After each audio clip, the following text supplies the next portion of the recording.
People don't enter a marriage looking to divorce, but couples separate and divorce happens. So how do you pick yourself up again?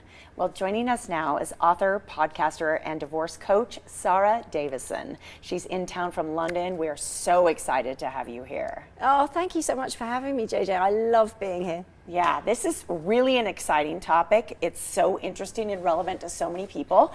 You're really helping lift people up. It's almost like you offer a spring cleaning after whether it be a divorce or a breakup. Yeah, any kind of breakup. It's really a practical guide to help you through any of those emotions that you go through. It's like an emotional roller coaster after any kind of breakup. And then also the practical challenges like learning to live on your own again and how to manage maybe being a single parent, picking your confidence back up, and everything that I wish I'd known when I was going through my own really difficult divorce. And could we touch on that for just a moment? Because I think your personal experience behind this topic, what you struggled with and what you have overcome very much plays into what kind of advice you offer. Yes, absolutely. Well, I didn't see my divorce coming. I was married, my son was 1, and we worked together as well. So we had nearly 200 staff like around the world. We had an office in London and in Sydney, Australia. So yeah, I was super happy and madly in love.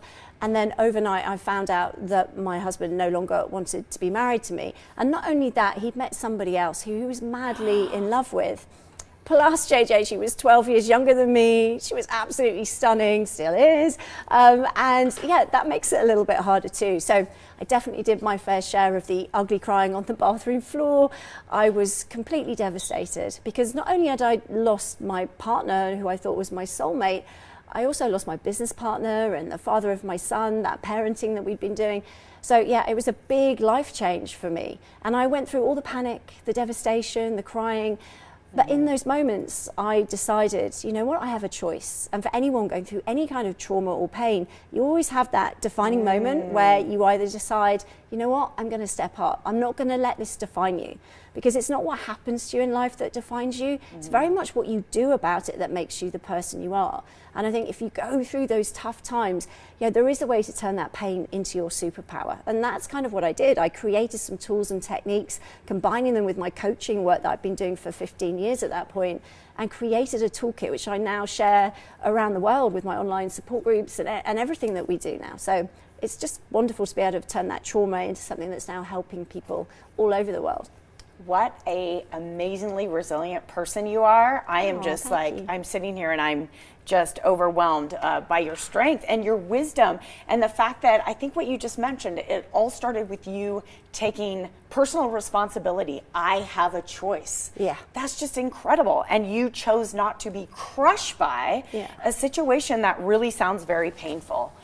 So when folks, whether it is a divorce or just a really nasty breakup, when they take a look inside the book, by the way, it's Uncoupling, How to Survive and Thrive Post-Breakup and Divorce. When they take a look inside, they're going to get a few tips. Yes. A lot of tips, actually. There's a lot in there.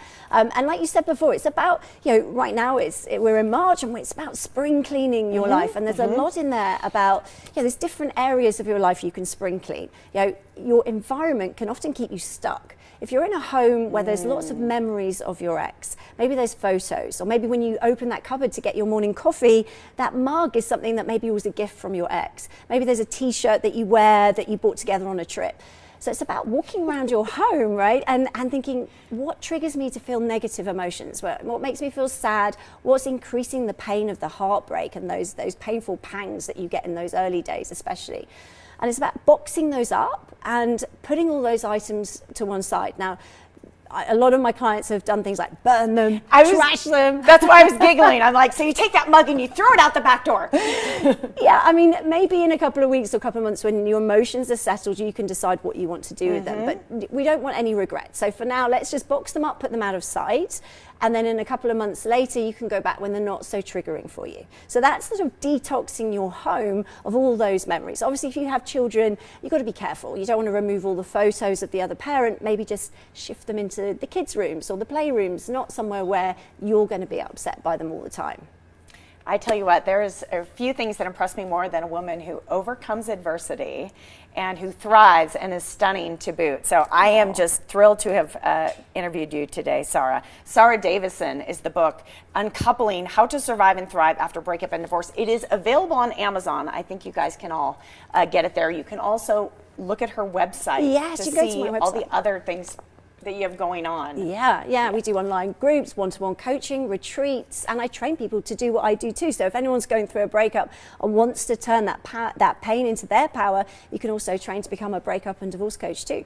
Brilliant. SarahDavison.com is the website. Check it out.